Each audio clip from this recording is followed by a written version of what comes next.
চিরায়ত নিয়ম বদলে সংকোচনমূলক বাজেট ঘোষিত হলো অন্তর্বর্তী সরকারের হাত ধরে।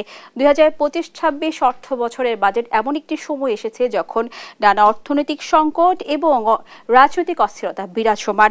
তবে এই বাজেটে উঠে এসেছে রাজস্ব আয় বাড়ানোর তাগিদ, অন্যদিকে সাধারণ মানুষের জীবনযাত্রার ব্যয় সংক্ষিপ্ত করার কথা রয়েছে। সেই সাথে বরাদ্দ বেড়েছে শিক্ষা এবং স্বাস্থ্য খাতে, বলা হচ্ছে মূল্যস্ফীতি নিয়ন্ত্রণের কথা। তবে এই বাজেট আসলে কতটা বাস্তবমুখী বা গণমুখী হবে তার নির্ধারণ করবে বাস্তবায়নের দক্ষতা এবং নীতি নির্ধারকের দৃষ্টিভঙ্গি। সুপ্রিয় দর্শক, আসুন আমরা আজ আলোচনা করি বা পর্যালোচনা করি আমাদের এবারের 2025-26 নতুন অর্থ বছরের বাজেট নিয়ে। এর মূল দিকগুলো নিয়ে আজ আমরা আলোচনা করব। থাকবে এর ইতিবাচক দিক, আলোচনা করব এর সীমাবদ্ধতা কিংবা দেশের ভবিষ্যতের প্রভাব কতটা রয়েছে।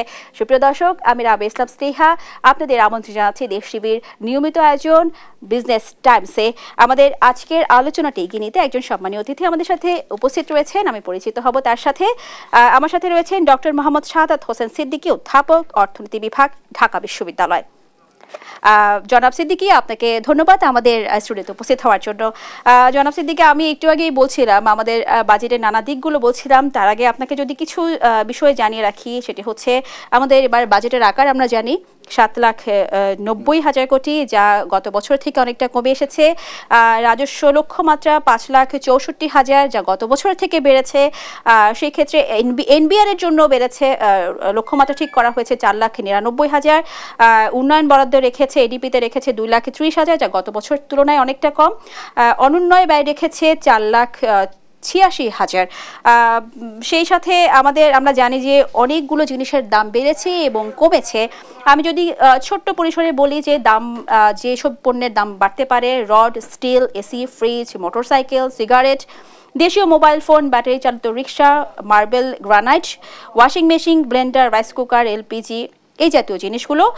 সেই সাথে দাম কমতে পারে এলএনজি আমদানিতে ভ্যাট প্রত্যাহার করা হয়েছে, জ্বালানিতেও শুল্ক ছাড়, চামড়া শিল্পে শুল্ক ছাড়, শুল্ক কমেছে চিনি আমদানিতে, সোয়াবিন ও কাগজ শিল্পের কাঁচামালে করা হয়েছে শুল্ক হ্রাস, এর সাথে বিদেশি জুস। জনাব সিদ্দিকী, আপনার কাছে এবারের বাজেট নিয়ে যদি আপনি একটু আলোচনা করেন আপনার অভিজ্ঞতার আলোকে।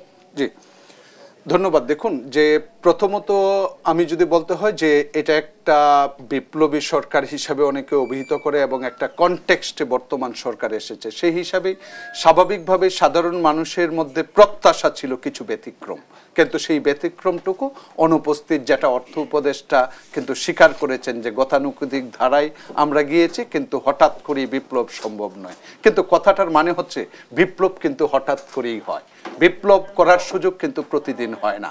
আমরা আসলে প্রকৃতপক্ষে এই বাজেটে একটা বিপ্লবই দেখতে চেয়েছিলাম, যে বিপ্লব থেকে আসলে আগামীতে যারা নির্বাচিত সরকার আসবে সেই সরকার কিছু শিখবে। তাদের শিক্ষা দেওয়ার জন্য আসলে শিক্ষণীয় তেমন কিছু নেই। একটাই শিক্ষণীয় রয়েছে, যেটা হচ্ছে ইতিহাস সৃষ্টিকারী বাজেট ইন এ সেন্স, যেটা সংকুচনের দিকে যাচ্ছে। বিষয়টা হচ্ছে সংকুচনের দিকে যাওয়া, আমি মনে করি সেটা সাহসের উপরের দিকে না যাওয়াটা সাহসিকতার অভাব রয়েছে। আমি ইন এ সেন্স বলবো যে বিপ্লব হওয়া দরকার ছিল, কারণ এখানে আমি বলবো যে বাংলাদেশের প্রথিতযশা অর্থনীতিবিদরাই কিন্তু এই বাজেটের সঙ্গে সম্পৃক্ত। অতএব আমরা জানি যে বাংলাদেশের ট্যাক্স জিডিপি সাউথ ইস্ট, দক্ষিণ এশিয়ার মধ্যে সর্বনিম্ন এবং পৃথিবীর সর্বনিম্ন দেশগুলোর মধ্যে একটা। তাহলে আমরা সেই সর্বনিম্ন দেশগুলোর মধ্যে একটা থেকে কিভাবে আমরা গ্রাজুয়েশনের কথা চিন্তা করি। অতএব সেই জায়গাটা, আর্থিক অক্ষমতার জায়গাটা রেখে গ্রাজুয়েশনের স্বপ্ন দেখাটা, সেই স্বপ্নে পরিণত হওয়াটাও যে এক ধরনের চ্যালেঞ্জ তৈরি করবে, সেটা আমি মনে করি। কারণ হচ্ছে এই আর্থিক সক্ষমতার জায়গা না বাড়ানোর কারণে আমরা অনেক কিছু করতে পারি নাই। যেটা হচ্ছে, আপনি স্পষ্টভাবে যদি বলি, শিক্ষায় বাজেট বাড়ানো হয়েছে, শিক্ষায় আসলে উন্নয়ন বাজেট কতটুকু বাড়লো সেটা দেখার বিষয়। আপনি এমপিওভুক্ত শিক্ষকদের তাদের বেতন, অন্যান্য জীবিকার জন্য তাদেরকে ভালো করেছেন, এটা অবশ্যই প্রশংসনীয় দিক। কিন্তু প্রকৃতপক্ষে একটা ক্লাসরুম বেসিসে অথবা একটা ইনফ্রাস্ট্রাকচার ডেভেলপমেন্টের জন্য যে পৃথিবী যেভাবে সামনের দিকে এগিয়ে যাচ্ছে, সেই প্রেক্ষাপটে নতুনত্বের কোনো কিছু দেখা যায় না। আর এই ছাত্রদের আন্দোলনের কারণেই কিন্তু আজকের অন্তর্বর্তী সরকার, যে সরকারের মাধ্যমে আমরা শিক্ষা কমিশন অথবা ধরেন একটা শিক্ষা সংস্কার কমিটি প্রত্যাশা করেছিলাম, যেটার বাস্তবতা নেই, নেই, যে কারণে কিন্তু সেই সংস্কার যদি থাকতো তাহলে কিছুটা হয়তো পরিলক্ষিত হতো আজকের যে বাজেট আগামী বছরের জন্য আমরা ঘোষণা করা হয়েছে সেই বাজেটে। কিন্তু প্রকৃতপক্ষে শিক্ষা এক সেন্সে বঞ্চিত। এবং আপনি যদি পৃথিবীর সমপর্যায়ের দেশগুলোর কথাও চিন্তা করেন, বাজেট এলোকেশন, শিক্ষা এবং স্বাস্থ্য, যত কথাই বলেন, যদি লং টার্ম ভিশন আপনি তৈরি করতে চান, তাহলে লং টার্ম উন্নয়নের কথা ভাবতে চান, শিক্ষা এবং স্বাস্থ্যের বিকল্প নেই। কারণ আপনি যদি হিউম্যান ক্যাপিটাল ডেভেলপমেন্ট, যেটা মানব উন্নয়ন সূচকের কথা চিন্তা করি, যে আমরা এন্ডোজেনাস গ্রোথ থিওরির কথা বলি, যে গ্রোথ থিওরি, প্রবৃদ্ধির থিওরি বলে দেয় শিক্ষা এবং স্বাস্থ্যের উন্নয়নের মাধ্যমেই আপনার প্রোডাক্টিভিটি, যে একজন শ্রমিক কখন বেশি উৎপাদন করতে পারবে, সে যখন দক্ষ হবে, জ্ঞান হবে, তখন তার মাধ্যমে কিন্তু ভালো কাজ করা সম্ভব হয়। অতএব শ্রমিকের দক্ষতা, এই দক্ষ শ্রমিকের মাধ্যমে আমরা কিন্তু মূলধনের দক্ষতাটাও বাড়াতে পারি।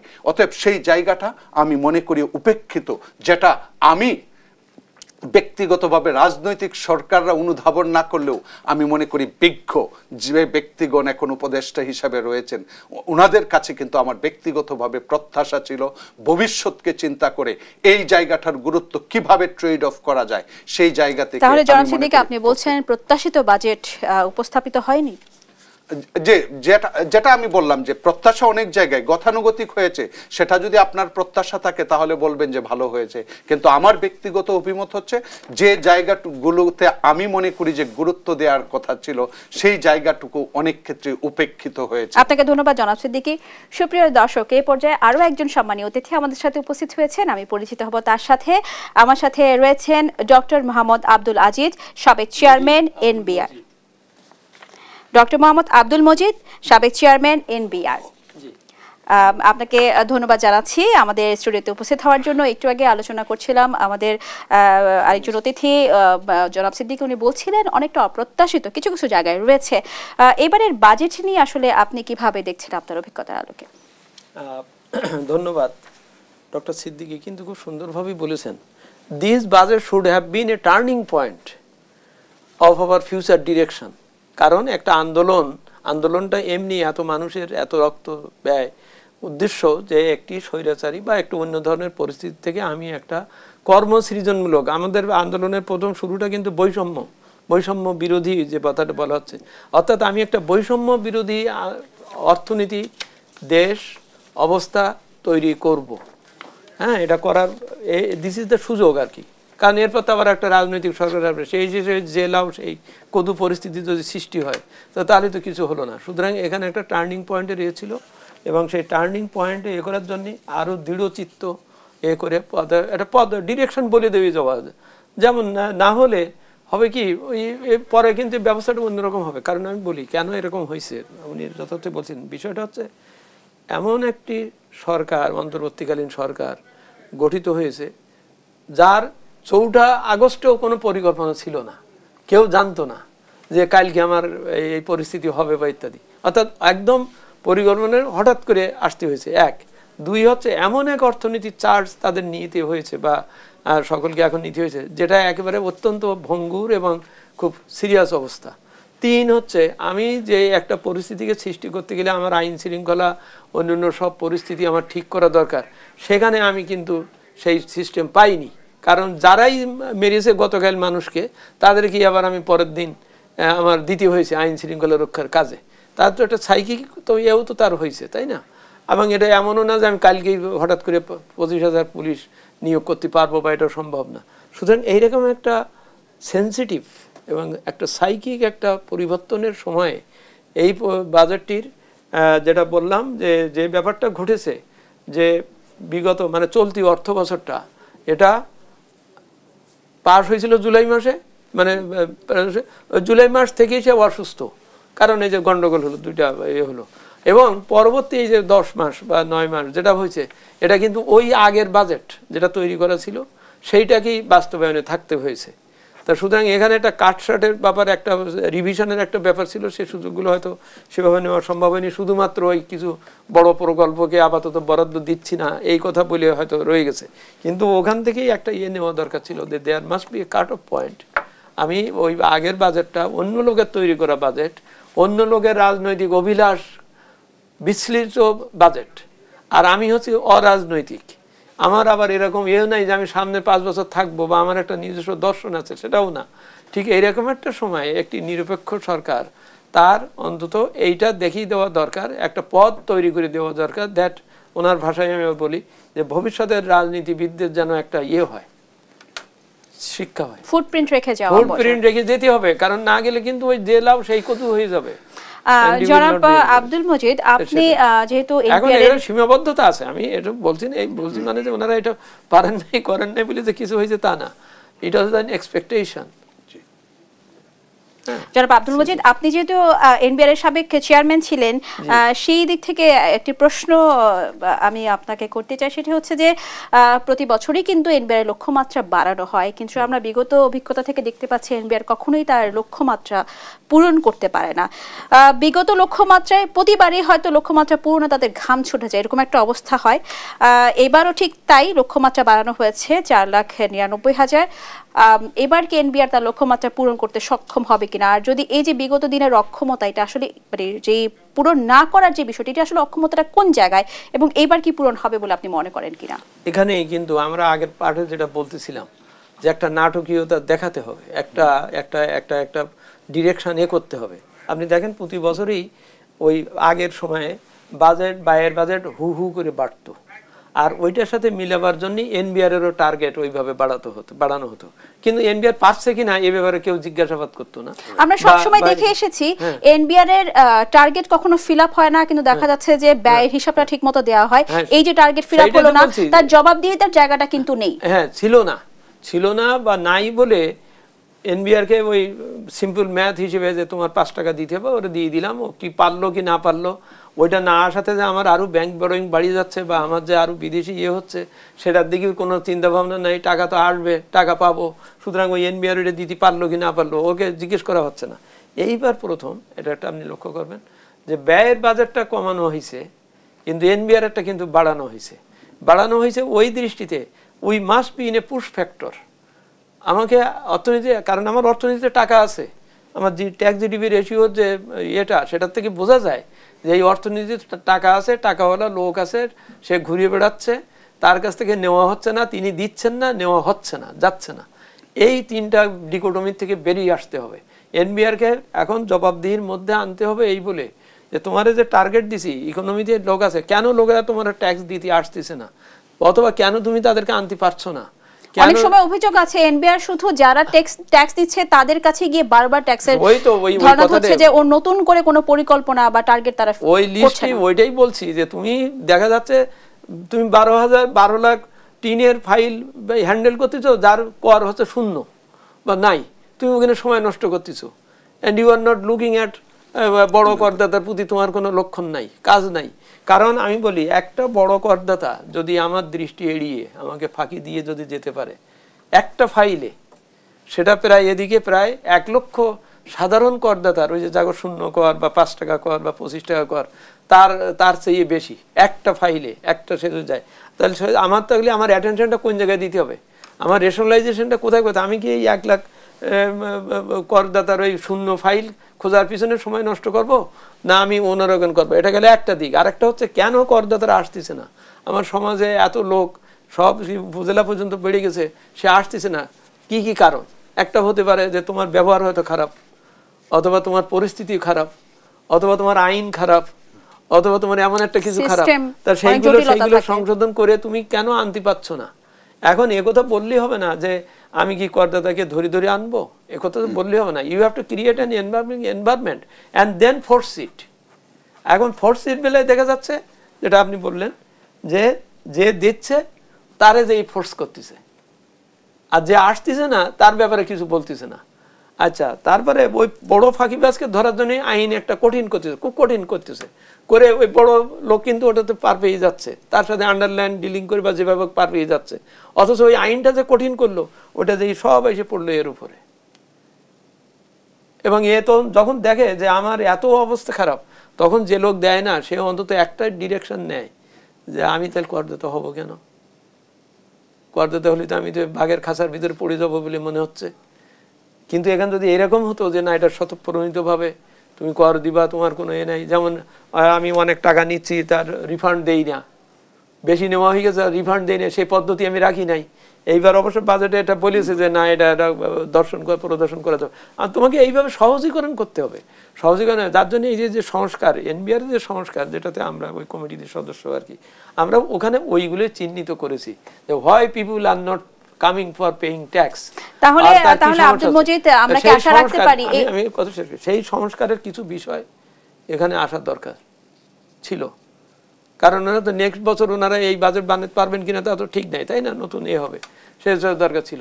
তো এইসব ব্যাপারগুলোতে কিছু কিছু নিয়েছেন, আমি বলছি না তা না, কিছু কিছু নিয়েছেন, কিন্তু দুঃখের বিষয় হচ্ছে অগোচরে ওই কালো টাকাটাই রেখে দিয়েছেন। অগোচরে কথাটা কেন বলছি, 31শে আগস্ট বৃহস্পতিবার এই অন্তর্বর্তীকালীন সরকার আগস্ট মাসে 8ই আগস্ট আসছে, ওই মাসেই শেষের দিকে উপদেষ্টা পরিষদের সিদ্ধান্ত নেওয়া হলো যে কালো টাকার প্রভিশন থাকবে না, এবং ওর ভিত্তিতে 2রা সেপ্টেম্বর এনবিআর আদেশ জারি করলো। চালাকিটা হলো এই, আমি এখন চালাকি শব্দটা বলি এই করার দরকার, 3টে ধারা আছে ওখানে ওই যে কর দেওয়ার ব্যাপারে। একটা হচ্ছে যে সাধারণ সকলের কি ব্যাখ্যা, 2 হচ্ছে এই বাড়ি ঘর ফ্ল্যাট কেনা ইত্যাদি এখানে এটা ছাড় দেওয়া, আর 3 হচ্ছে ওই অন্যান্য ব্যাংকে বা সঞ্চয় ইত্যাদি ইত্যাদি।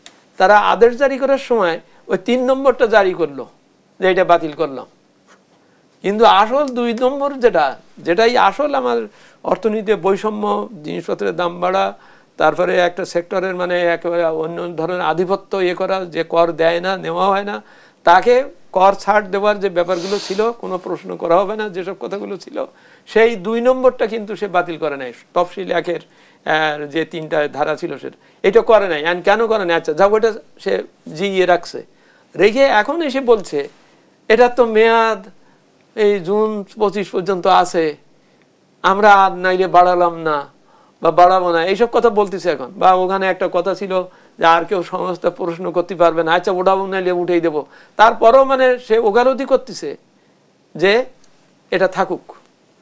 এখন এখানে নৈতিকতার প্রশ্ন আসছে যে এই যে আবার আমরা বিপ্লবী সরকারের কথা বলি, বৈষম্য কমানোর জন্যই তো এই আন্দোলন, এবং বৈষম্য কমানোর পরে দায়িত্বপ্রাপ্ত অন্তর্বর্তীকালীন সরকার, তাকে এখানে খুব স্পষ্ট মেসেজ দিয়ে যেতে হবে যে যেসব কারণে বৈষম্য সৃষ্টি হয়েছে বা হয়, এই যে কালো টাকার সুযোগ দেওয়া বা করে দেওয়া, বছরের পর বছর কালো টাকার সুযোগ দেওয়া হয়েছে। কিভাবে দেওয়া হয়েছে, যেমন এই যে আপনি বাড়ি ভাড়ার এটা যেটা বলছি, এটা যে বাতিল যে করলো না সেপ্টেম্বরে, ও কিন্তু লবিতে আছে, ভালো আছে যে আমি জুন পর্যন্ত তো এটা আছে, আমি করে যাব, এবং এখনই সে চেষ্টা করেছে আর একবার যেন বাড়ে, এবং আর একবার বাড়াতেই হচ্ছে কি ও কিন্তু কারণ একটা সাধারণত এরকম ধরনের একটা বিপ্লবী সরকারের পরে যে সিচুয়েশন, আমি 2007-08-এর কথা বলছি, সবার ভিতরে কিন্তু একটা প্রচন্ড একটা সৃষ্টি করে দেওয়া হয়েছিল যে যা নিয়ম অন্যায় বা হচ্ছে আমরা এখানে সিরিয়ালি ধরবো, টাস্ক ফোর্স করে কেস কারবার দিয়ে কিন্তু করা হয়েছিল। এবার কিন্তু সেটা কিছুই করা হয়নি, অর্থাৎ সেই ভাগিবাজরা ঠিকই টাকা পয়সা নিয়ে তারা কয়েকদিন আগে তাদের নির্বাচনের যে সমস্ত বিরাট বিরাট সম্পদ বিবরণী দিয়ে গেছে যে আমার এত টাকা, ওটা কেন এনবিআর ফাইল নিয়ে তাদের তো এই সময়টা তো ধরার বিষয়টা ছিল ভালো করে। কোর্টে যে কেসগুলো দিয়ে রাখছিল, কোর্টের থেকে হয়তো আগে নানান কারণে কোর্ট রায় দিতে দেরি করছিল, বা অথবা যেই লবি করতে পারতো, এখন তো সেই পরিবেশ নাই। এই পরিবেশের সুযোগটা কেন এনবিআর এই সময় নেবে না? আপনাকে ধন্যবাদ জনাব আব্দুল মাজিদ। আপনার প্রসঙ্গ নিয়ে আবার আপনার কাছে আসবে, একটা ছোট বিরতি নিয়ে আসছি। সুপ্রিয় দর্শক, এই পর্যায়ে নিয়ে নিচ্ছি ছোট্ট একটি বিরতি, কোথাও যাবেন না, সঙ্গে থাকুন, ফিরবো আলোচনায়।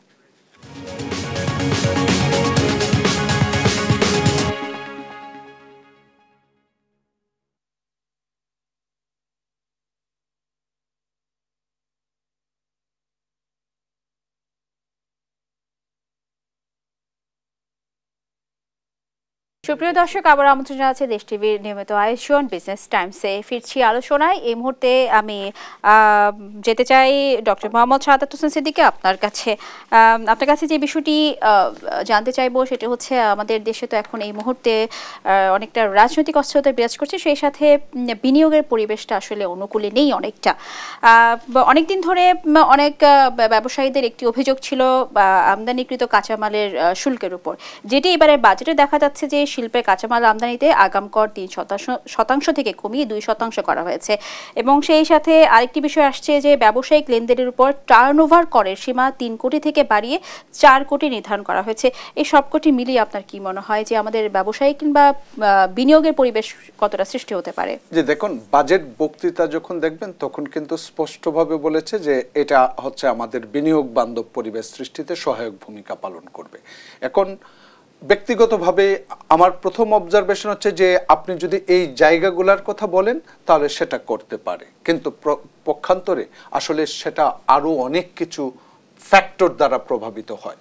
প্রথমত হচ্ছে যে আমরা দেখতে পাচ্ছি যেটা যে বিনিয়োগ আমার দেশে কমে যাচ্ছে এবং সেই বিনিয়োগ কত কমেছে সেটাও জানেন এবং হিস্টোরিক্যালি আপনার 10-15 বছর পিছনের দিকে যে বিনিয়োগ হতো সেই জায়গায় আমরা চলে যাচ্ছি। দ্বিতীয়ত হচ্ছে একই সাথে যদি আপনি বিদেশি বিনিয়োগের কথা চিন্তা করেন, সেই বিদেশি বিনিয়োগেও কমে যাচ্ছে। এখন কমে যাচ্ছে মানে হচ্ছে যে এখন অনেক ধরনের কমিটমেন্টের কথা চিন্তা করলে আশার জায়গাটা আশাহীন হয়ে যায়, আশাহত হয়ে যায় সেই জায়গায়। এখন প্রশ্ন হচ্ছে সেই লক্ষ্যেই কিন্তু বিনিয়োগ বান্ধবের কথা বলা হচ্ছে।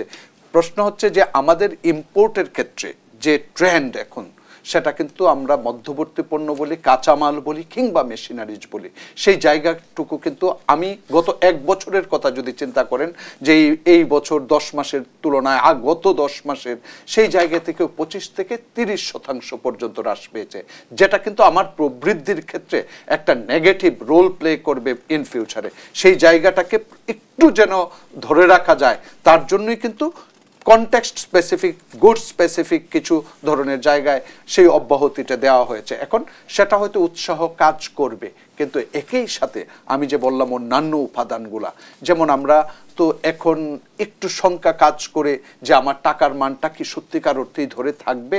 চেষ্টাবল, আমি অস্বীকার করছি না, এটা সরকারের একটা, আমি বলবো বর্তমান গভর্নরের একটা বড় ধরনের আমি গুণ, সেটা হচ্ছে যে উনি ছাড়ার পরেও এতটুকু স্টেবল রাখছে, কিন্তু সেই স্টেবিলিটি কিন্তু বর্তমান যেভাবে চলছে সেটা চলবে কিনা তার উপরেও নির্ভর করছে।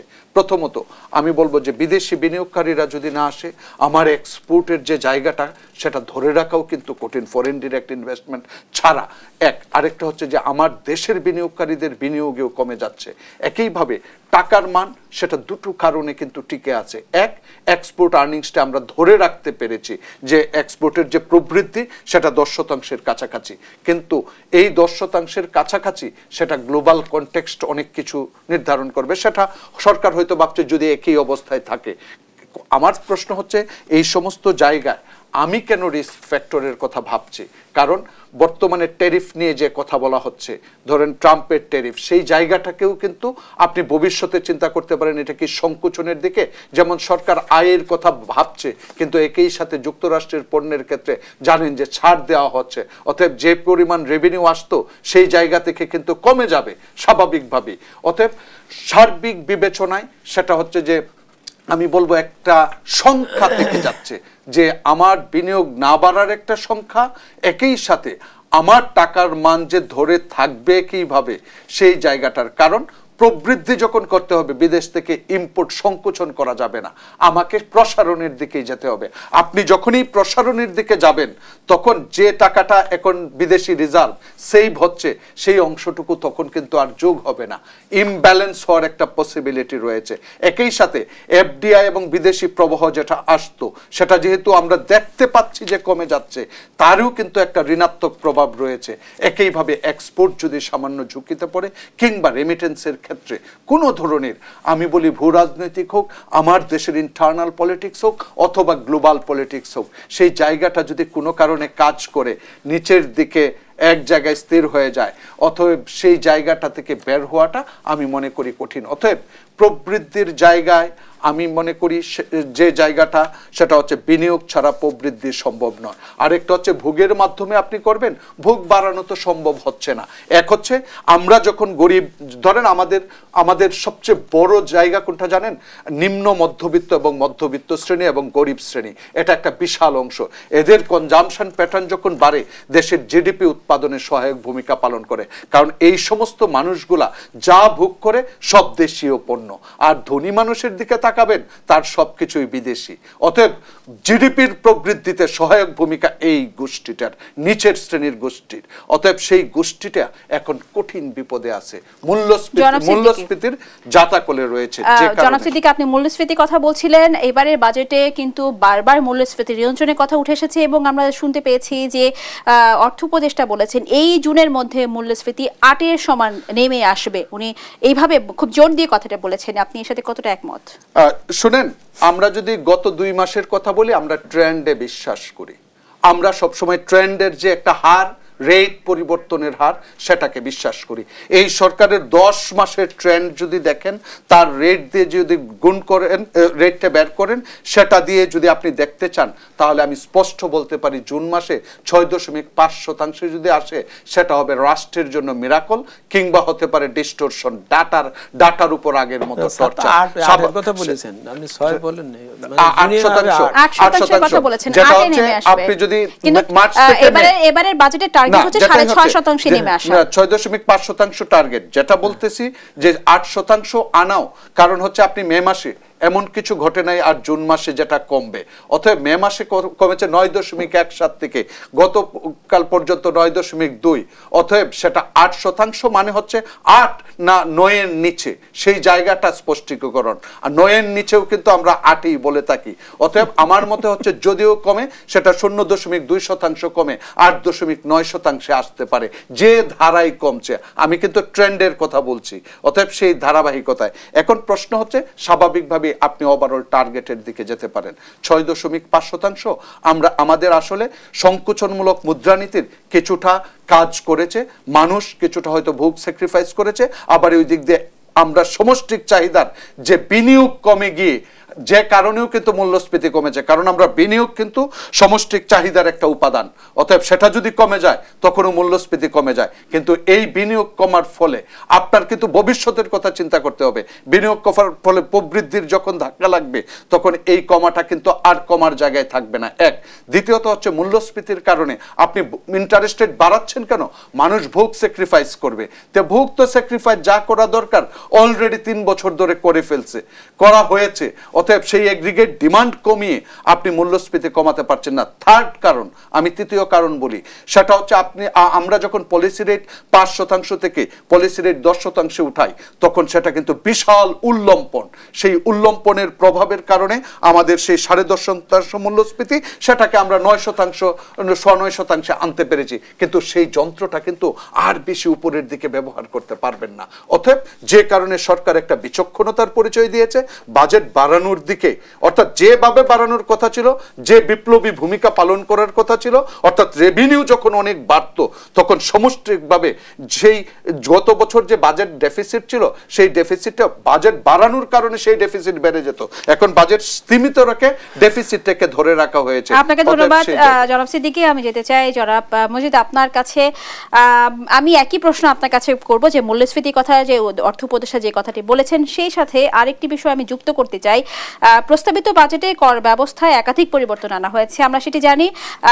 নির্দিষ্ট করে যদি বলি, মার্চেন্ট ব্যাংক সমূহের কর হার 37.5% থেকে কমিয়ে 27.5% করা হয়েছে। তালিকাভুক্ত ও অতালিকাভুক্ত কোম্পানির কর ব্যবধানে 5% থেকে বাড়িয়ে 7.5% করা হয়েছে। এই বিষয়টি নিয়ে যদি একটু বিশ্লেষণ করেন। না, এগুলো কিন্তু খুব পজিটিভ উদ্যোগ, অবশ্যই উনিও বলেছেন। আর বারবার আমার বলার বিষয় হচ্ছে, আমাকে কনটেক্সটটাকে অবশ্যই বিবেচনায় আনতে হবে। আমি চারিদিকে এটা বিশৃঙ্খল একটা পরিস্থিতি, সবগুলোকে আমি একসাথে, ওই যে আমাদের জাপানে একটা কথা আছে, একসাথে 5 ইন্দুর ধরা যায় না। 5 ইন্দুর কিন্তু একবারে আপনি ধরতে পারবেন না, একটা একটা করে ধরতে হবে। কর ব্যবস্থাপনার ক্ষেত্রে বেশ কিছু সুযোগ সুবিধার কথা, বিশেষ করে পুঁজিবাজারের জন্য যেটা দিয়েছে, কিন্তু এটা দিলেও দেওয়া হলেও ওই যে আর আমার ইকোনমিক্সে কিন্তু আরেকটা কথা আছে, if other things remaining constant, তাহলে আমার এটা হবে, এই কথাটা। তো সেই জন্য আদার থিংস রিমেনিং কনস্ট্যান্ট হওয়ার জন্য পুরো অর্থনীতিকে সেইভাবে প্রস্তুত করতে হবে, থাকতে হবে, সকলকে রেসপন্ড করতে হবে। এটা আমি আর এক ধারে চলতে থাকলাম, আর উনি এই যে যেমন এখন আপনি দেখবেন যে কোনো একটা ব্যাপার হলে সবাই মিলিয়ে দাবি দাওয়া জানাতে থাকে, এটা বুঝতে হবে যে আমি দাবি দেওয়াটা করছি ঠিকই আছে, কার কাজ করছি? তিনি তো আমি, এটা আমাদের সরকার, মানে জনগণের সরকার। তিনি এক্ষুনি কিভাবে ওই যে স্কুলের টিচারের ওই বেতনের এইটা দেবেন, আমি কাফনের কাপড় পরে আমি এখন এই আন্দোলন শুরু করে দিলাম, এই 7টা কলেজের আমি এখন কি হবে বোঝা যাচ্ছে না, এই সবগুলোতে আমি অন্যদিকে পুঁজিবাজার আন্দোলন হয়েছে কফিন নিয়ে, হ্যাঁ কফিন নিয়েও হয়েছে। আমি সেই জন্য বলছি স্যারের বক্তৃতার সবশেষে কিন্তু আছে আমি সকলের সহযোগিতা কামনা করি। এই সহযোগিতাটা খুব ইম্পর্টেন্ট। এটা শুধু একজনের কাছে চাইলাম, উনি দিতে পারলেন না, কেন দিতে পারলেন না সে বিষয়টা দেখার ব্যাপার। তো সেই জন্যে আমি মনে করি কিছু কিছু জিনিস আসছে, আর এই বাজেট এটা দেওয়া হয়েছে বলেই যে এটা পাস হয়ে গেছে বা ইয়ে মনে করলে হবে না। এটা হচ্ছে যেহেতু পার্লামেন্ট নাই, সারা মাস আমি মনে করি সিভিল সোসাইটি, এই আপনাদের ঐতিহাসিক মিডিয়া, তারপরে বিভিন্ন এজেন্সি, এমনকি আমি মনে করি রাজনৈতিক দলগুলোরও অনভিজ্ঞ বিশ্লেষণ করে বাজেটের উপরে পর্যালোচনা করে দেওয়া উচিত লিখিতভাবে। দিলে সুবিধা হবে কি, তাহলে সরকার সেই অনুযায়ী একটা সাহস পাবেন যে না এটা জিনিসটা এই দেওয়ার। পার্লামেন্টে তো সাধারণত বাজেটে আলোচনা হতো না, ওই যেটা দেওয়া হতো সেটাই চলছে। কিন্তু এখানে একটা সুযোগ আছে, কারণ এখানে ইট ইজ ওয়াইড ওপেন সকলের সামনে। আর একটা হচ্ছে যে ওই আগের সরকারগুলোতে সময়গুলোতে কি হচ্ছে, ওই এনবিআর যেটা দিত, মানে সরকার যেটা ফাইন্যান্স মিনিস্ট্রি যেটা দিত সেইটার উপরে ওনারা যেহেতু কোনো কথা বলতেন না, তো ওইটাই পাস হয়ে যেত। হ্যাঁ, ওনারা শুধু এইরকমই করতেন যে সকলের উপরে কর আরোপ করছেন, কিন্তু নিজেদের শুল্ক মুক্ত গাড়ি নেওয়ার ব্যাপারে তারা খুবই থাকতেন। আমাদেরকে প্রত্যক্ষ এবং পরোক্ষ করের বিষয়টি নিয়ে যদি একটু বলেন, এই বিষয়টিকে সরকার কিভাবে গুরুত্ব দিচ্ছে? ভালো পয়েন্ট বলছেন। অ্যাকচুয়ালি আমাদের অর্থনীতিকে যদি সত্যি স্বয়ংভর সহনশীল করতে হয়, তাহলে অবশ্যই প্রত্যক্ষ কর বাড়তে হবে, প্রোগ্রেসিভ। যার কর হবে, যার আয় হবে সে দেবে। কিন্তু আমি ওইটার দিকে না তাকিয়ে আমি যদি এই পরোক্ষ করের উপরে যদি ধাবিত হই, তাহলে আমি সকলকে টাচ করি। যেমন VAT touches everybody, but income tax does not. হ্যাঁ, তো সেই জন্যই পরোক্ষ করের আমি এখানে ফিগারের যেটা দেখছি, ও যে সেই মেজো ভাই ছিল, সেই মেজো ভাই আছে প্রত্যক্ষ কর। হ্যাঁ, 15% যে ভ্যাট যুক্ত করা হয়েছে, এতে কি মূল্যস্ফীতি, একদিকে তো মূল্যস্ফীতি নিয়ন্ত্রণের কথা বলছে, অন্যদিকে 15% যে ভ্যাট যুক্ত করার কথা বলছে, এতে কি সেবার মান বৃদ্ধি পাচ্ছে না? না, সেটা ওর জিনিসটার প্রয়োগের ব্যাপারটা অন্যরকম আর কি। ওটা হচ্ছে ওই সেই এর আমলের হযরত আদম আলাইহিস সালামের সময় থেকে তর্ক, ওইটা যেটা 15% হবে না 7, 8, 3, 4, 5, 6 করা হবে আমাদের দেশে, এই তর্ক এখনো শেষ হয়নি, ওটা হবে। এখানে ভ্যাট দিলেই যে সরকার বাড়বে বা ওর বাড়বে তারপর না। এখানে সমস্যাটা হচ্ছে মধ্যবর্তী ব্যবস্থাপনার। যেমন আমি চাটা খাচ্ছি, এখানে 2 টাকা ভ্যাট আছে, আমি কিন্তু দিচ্ছি, কিন্তু এই 2 টাকা এই কর্তৃপক্ষ সরকারের কাছে দিচ্ছে কিনা, দিচ্ছে না এবং দিচ্ছে না। এই কারণেই কিন্তু বিষয়টা অন্যরকম হচ্ছে। জনগণ is always ready to sacrifice, যে আমি কর দিচ্ছি, এই করবো, কিন্তু আমার যে টাকাটা যে সরকারের খাতায় যাচ্ছে না। কিছুক্ষণ আগে আমরা যে কালো টাকার কথা বলতেছিলাম, কালো টাকার কথা লেনদেন করতে যে ব্যাখ্যা এমনভাবে করা হচ্ছে, ভিতরে এমন ব্যবস্থা রাখা হচ্ছে যে ঠিকই ওর ভিতর দিয়ে কিন্তু কম্প্রোমাইজিং ব্যাপার ঘটে যাচ্ছে। এইটা থামাতে হবে, এই সংস্কারটা প্রয়োজন হবে। আপনাকে ধন্যবাদ জনাব মজিদ। প্রিয় দর্শক, আবার আমন্ত্রণ জানাচ্ছি দেশ টিভি নিয়মিত আয়োজন বিজনেস টাইমসে। আমরা আবার আমাদের আলোচনায় ফিরছি। আমি এই মুহূর্তে যেতে চাই জনাব আব্দুল মুজিব, আপনার কাছে যে প্রশ্নটি আমি রাখতে চাই সেটি হচ্ছে, আমরা দেখতে পাচ্ছি যে এবারের এডিপি অনেকটা কমে এসছে 2,30,000-এর মতো। সেই ক্ষেত্রে আপনার কি মনে হয়, অনেকে কিন্তু এটিকে পজিটিভ দিক দেখছেন যে এই এডিপির মাধ্যমে বিগত সময়ে আমাদের যে অভিজ্ঞতা সেটি হচ্ছে অনেক মন্ত্রী মিনিস্টারের পকেটে অনেকগুলো টাকা যাচ্ছে, বিভিন্ন বড় বড় মেগা প্রজেক্টের নামে অনেক কারসাজি হচ্ছে, দুর্নীতি হচ্ছে। এবারে এডিপিটা কমে আসাতে অনেকে এটিকে পজিটিভ দিক দেখছে, আপনি কিভাবে দেখছেন? হ্যাঁ, আমিও তো অবশ্যই দেখছি, কারণ ওই যে মেগা প্রকল্পের ব্যয় নাই। আমি গত পরশুদিন একটা ব্যাপারে দেখলাম যে জেলা প্রশাসকরা এলজিডি মিনিস্ট্রির থেকে এই ছোট ছোট কাজে টাকা বরাদ্দ দিচ্ছে, মানে মনে হয় যেন খুব দরাজদিলভাবে দিচ্ছে। তা আমি জিজ্ঞেস করলাম, এটা আগে দিতেন না কেন? বলে ও তো সব এমপি সাহেবরা নিত, বরাদ্দটা ওনাদের নামে থাকতো, উনি যেখানে যারা ইচ্ছা দিতেন, নিজে কিছু পকেটে ভরতেন, কি করতেন, যা করতেন। এখন তার ওইটা নাই, ওই পরিস্থিতি নাই। অর্থাৎ বরাদ্দ যা দেওয়া আছে সেটা যা সিস্টেমে দেওয়া হচ্ছে, মেগা প্রকল্প বন্ধ আছে থাকাতে একটা ডিসিপ্লিন ওখানে আনার চেষ্টা করেছে। আমি অত্যন্ত শ্রদ্ধাশীল, আমরা সবাই জানি ওয়াহিদুদ্দিন মাহমুদ স্যার কিন্তু এইসব ব্যাপারে যথেষ্ট মানে অত্যন্ত এই ব্যক্তি, এবং সেইটা কিন্তু এখানে কিন্তু এটা করা হয়েছে বলেই এডিপির বরাদ্দটা কমে গেছে। আবার একই সাথে দেখবেন এডিপির বাস্তবায়নও কিন্তু কম, বাস্তবায়ন কম এই জন্যই, ওই যে বলছি আগের সরকারের তৈরি করা এডিপি আর বাস্তবায়ন করছি আমি এখন, অনেকগুলো বাদ পড়ে গেছে যার জন্য এটা কমেছে। কথা হচ্ছে যে এখন এই পর্যায়ে এটা ডিসিপ্লিনে আনার জন্যে, অর্থাৎ কোনো উচ্চ মানে যত পিলফারেজ হওয়ার মতন যেসব প্রকল্প সেগুলোর থেকে যদি আমি ডিসিপ্লিনে আনতে পারি তাহলে টাকাটা সরাসরি যাচ্ছে। হ্যাঁ, যেমন আমি বলি ওই এটা সামাজিক নিরাপত্তা খাতের টাকা, সামাজিক নিরাপত্তা খাতের টাকা দুস্থ মানুষ এদের দেওয়ার কথা। Who made the list? ওই ওরাই নিজেরাই করতো। আমি একজনের জানি, তিনি ধনী ভালো মানুষ, তারপরেও তার বয়স 65 বছর হয়ে গেছে বলে ওই চেয়ারম্যান তার আত্মীয় বলে ভাই আপনারও দিয়ে দেবো দুস্থ ভাতা, মানে বয়স্ক ভাতা।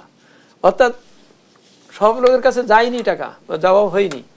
মনে আছে করোনার সময় কিছু নগদ টাকা দেওয়ার একটা ইয়ে নেমেছিল, পরে দেওয়া গেল। ফোনগুলো সাপ্লাই দিয়েছে কেরা, মোবাইল নাম্বারগুলো সব ওই কর্মীদের, তাদের কাছে গেছে। এরা যখন ফাইন্যান্স থেকে যখন ওইটা চেক করে দেখলো তখন বন্ধ করে দিল। অর্থাৎ টাকার বন্টনটা, এডিপি হচ্ছে গভর্নমেন্টের কিন্তু সবচাইতে বড় বন্টন, ট্রান্সফার অফ মানি। যে উন্নয়ন করবে সেই উন্নয়ন দিয়ে আবার উন্নয়ন হবে, সেই কারণে দেওয়া। এখন সেই ট্রান্সফার অফ মানি দিতে যেই যদি মাঝখানতে পড়ে টাকা সব অন্যদিকে চলে যায়। আর প্রকল্পের ওখানে যেমন একটা রাস্তা আগে বানাইলে 7-8 বছর চলতো, এখন সেই রাস্তা 3 বছরের বেশি চলছে, অনেক সময় কাজের মধ্যে রাস্তা ভেঙে যায়। জনাব আব্দুল মজিদ, এডিপি নিয়ে আরেকটি প্রশ্ন, সেটি হচ্ছে যে আমরা এখন দেখতে পাচ্ছি এডিপি কমে এসেছে, এতে একটি প্রশ্ন থেকে যায় কি আমরা বড় বড় প্রজেক্ট থেকে বা মেগা প্রকল্প থেকে সরে আসছি কিনা, এক। দ্বিতীয়ত হচ্ছে এই বাজেট হচ্ছে 1 বছরের জন্য, যখন আমাদের রাজনৈতিক স্থিতিশীলতা আসবে বা নির্বাচন হবে তখন সরকার যদি নতুন কোনো বাজেটে আসেন বা এই বাজেটেই থাকেন, দেখা যাচ্ছে যে এডিপি বেড়ে যাবে, মন্ত্রী মিনিস্টারের জন্য আলাদা বরাদ্দ চলবে। এই জিনিসগুলো থেকে কি আমরা বেরিয়ে আসতে পারবো কিনা, আপনার কি মনে হয়?